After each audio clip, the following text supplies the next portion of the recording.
It's hard to believe there's only a month left before Kirby Triple Deluxe releases in Japan, and while details on its release in other territories are still scarce, there's a ton of new information that's been released thanks to the official Japanese website. So you know what that means. The old analysis machine is back in action and doing what it does best. Of course, be sure to watch our previous analyses on Kirby Triple Deluxe, as we'll be referencing back to those videos from time to time. With that said, let's get started. The first thing to note is that we were right in our assumptions about the warp stars found within the levels. If they have an orange center, they regenerate, allowing you to backtrack. If they have a yellow center, then they'll disappear for good. It's a lot like many past Kirby games and something to take note of while exploring in the game. But of course, one of the big features in Triple Deluxe is the interplay between the foreground and background. We've seen enemies attack Kirby from the background before, but now we see that Waddle Dees and tanks will blow everything up while he tries to stay away. Alternatively, it looks like Kirby can do the same to the background when he wears a special cannon hat. And that's definitely a special item and not a new power, since we can clearly see that he already has the ninja ability. The cannon hat will probably work like the prism shield or the stomper boot from Return to Dreamland. There's still the question of whether we'll see even more types of interactions. For example, in this scene we can see large balls being constantly loaded and rolled down a hill in the background. Does this indicate that they'll appear later as a stage hazard? It would make sense based on everything we've seen up to this point. We also get another look at the potential super enemies that Kirby encounters while using his super inhale. But interestingly, it looks like he can't suck them up, but instead uses the environment to defeat them. So rather than just obstacles for Kirby to devour, it introduces some more puzzle elements to the game when fighting enemies. The question is, does he have to defeat all of those birds or just the one? And another scene we can see a boat behind Kirby that looks to have carried him across a pit, though it seemed redundant to us at first. Did that mean there was a gap too large for Kirby to fly over? And how did the boat move? Was it automatic or did the player control it in some way? Well, it turns out there will be some slight motion controls in the game. That boat is moved along by tilting the 3DS left and right. And if you look closely, you can see spikes everywhere in this section, so it makes sense that Kirby just can't fly across. But we do wonder, can Kirby jump out at any time? Or is he stuck in the boat until it reaches the end? We think it's the former, since there is a large star that he could collect, but you obviously can't reach it without jumping. But that's not the only example of motion controls. In another scene, we see Kirby in a large bowl of water that has to be tilted over to put out a nearby fire. While this seems simple, we believe the challenge comes from tilting enough to pour the water, but not enough to dump out Kirby. In our previous analyses, we wondered if you'd be able to control multiple characters in the game. That looks to be answered with both a yes and a no. You can control King Dedede, but he has his own types of levels. They're musically based, which is always a strong part of Kirby, and you collect notes as you jump over obstacles. It looks fun and seems to have multiple levels. The question is this part of the main game or simply a mini-game? We believe it's a mini-game mainly due to the presence of a score. The game probably tasks players to last the full time indicated from the timer, or as long as they can without being hit 5 times. It seems simple and fun with a great way to allow players to interact with other characters. Speaking of which, it looks like Bandana D will also return as the game's Street Pass feature, delivering gift items between players to be used during levels. Though what about Kirby himself? What powers can we expect to see? Well, thanks to the new website, it looks like he'll have about 20 in total. Between a piece of new artwork and the enemies we've spotted, it looks like we can expect to see Beam,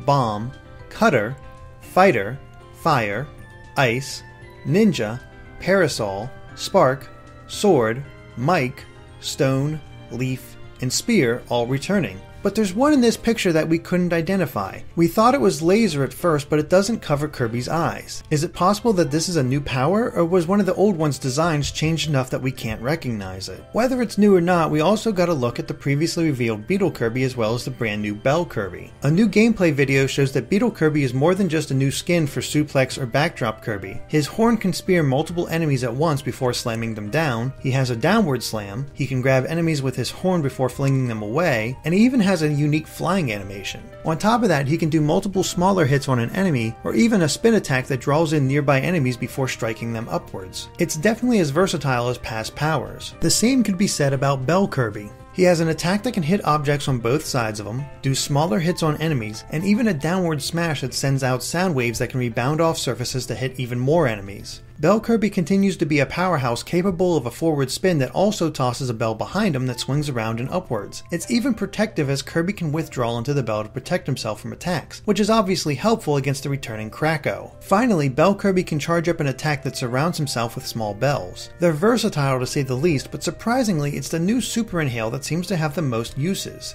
And actually it looks like it's going to be called Big Bang Kirby in Japan, though we have a feeling the name may be changed when translated for the rest of the world. Kirby gains the ability to super suck by eating that mysterious seed we pointed out before, and while we thought it might work more like the super abilities in Return to Dreamland, it seems to be far more open-ended. For one, it seems to have more uses than just clearing obstacles. It can suck up enemies just like normal, including huge stage obstacles like the Waddle Dee train. That scene also proves that Big Bang Kirby won't be limited to just specific sections to use it, but perhaps a good portion of a level. But it seems the power's primary use is solving puzzles, such as drawing a wrecking ball back far enough for it to smash through a wall. But more interesting is when Kirby helps put a snowman's head back on its body. First of all, it shows that Kirby can suck and move at the same time, something he's never been able to do unless falling through the air. However, what we're more curious about is why Kirby helps the snowman at all. It's not blocking his way, and when the snowman jumps out of the way, we can't see any secrets where he was formerly sitting. Will there be mini missions in the game, or does the secret just not appear until after the scene where the snowman runs off ends?